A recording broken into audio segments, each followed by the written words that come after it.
अ, आज रोजी जे आहे पोलीस स्टेशन सोनेगाव या ठिकाणी एक पीडित मुलगी, महिला, अ, विवाहित महिला ही पोलीस स्टेशनला आलेली आहे आणि तिने जे आहे तिच्यावरती झालेला जो अत्याचार आहे, या संबंधाने तिने आमच्याकडे रिपोर्ट जो आहे तो दिलेला आहे, फिर्याद दिलेली आहे. त्यामध्ये जे आहे मुलगी जी आहे, तिच्यासोबत जो अतिप्रसंग झालेला आहे तो त्याची सुरुवात जी आहे ते hotel imperial green, Wardha road, Nagpur या ठिकाणी जे आहे तिच्यावरती जे आहे दिनांक 8 फेब्रुवारी 2025 रोजी त्या ठिकाणापासून जे आहे तिच्यावरती अतिप्रसंगाची जी आहे ती सुरुवात झालेली होती. यामधला जो आरोपी आहेत, त्या आरोपीने जे आहे अतिप्रसंगच्या वेळेचे तिचा जो व्हिडिओ आहे, तो जो व्हिडिओ आहे, तो व्हिडिओ व्हायरल करण्याचं सांगून त्याची धमकी देऊन अशा पद्धतीने जे आहे त्या मुलीवरती जे आहे ते वारंवार जे आहे अत्याचार केलेला आहे.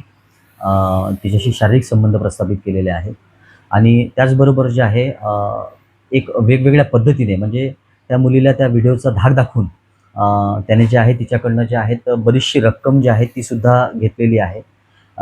असं जे आहे मुलीची फिर्याद आहे. तसंच जे आहे तिच्यावरती काही तिला वशमध्ये करण्याकरता, तिच्याशी शारीरिक संबंध प्रस्थापित करण्याकरता जे आहे तो त्यामध्ये जे आहे त्या मुलीने जे आहे जो आरोपी आहे, त्या आरोपीचं नाव आहे अय्याज मदारे. हा राहणार कळमेश्वरचा आहे. याने जे आहे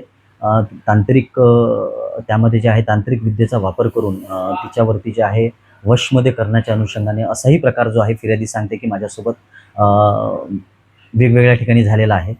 तर त्या अनुषंगाने जे आहे आम्ही माननीय वरिष्ठ अधिकारी, माननीय पोलीस आयुक्त सर, माननीय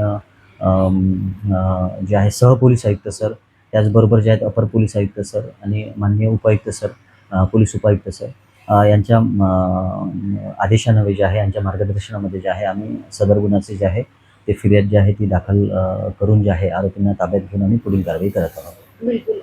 तर धर्मांतरणाचाही याच्यात म्हणजे नमूद केलं आहे की मुलगी म्हणते की धर्मांतरणाचा एक प्रयत्न झालेला आहे.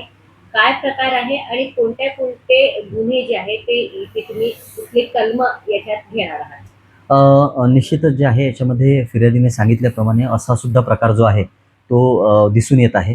मुलीकडे जो असलेला जो मुलीच्या मैत्रिणीने काढलेला जो व्हिडिओ आहे, त्याच्यामध्ये जे आहेत अशा गोष्टी ज्या आहेत समोर आलेल्या आहेत.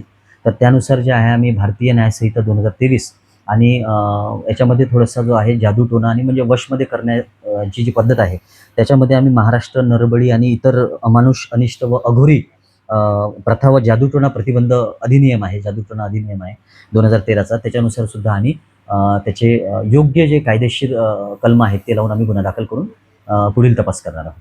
आणि यामध्ये मी या व्हिडिओद्वारे असं सर्वांना आवाहन करतो की ज्या मुली अशा पद्धतीने अशा मुलींवरती जे आहेत अत्याचार झाले असतील, तर त्यांनी निश्चितच जे आहे कुठलंही मनामध्ये बर्डन न ठेवता त्यांनी जे आहे समोर यावं व पोलीस स्टेशन सोनेगावला संपर्क करावा आणि हे जे काही असे प्रकार जे समाजामध्ये सुरू आहेत, निश्चितच जे आहे याला आळा बसवण्यासाठी जे आहेत कुणीतरी समोर येऊन याच्यामध्ये जे आहे दखल घेणं गरजेची आहे. जर मी असं आवाहन करतो नागपूर शहर पोलीस आयुक्तालयाच्या वतीने की सर्वांनी समोर यावं. आम्ही सर्व गोपनीयतेची जी आहे ती काळजी घेऊन आम्ही जे आहे याच्यामध्ये जे आहे पुढील कायदेशीर कारवाई करू.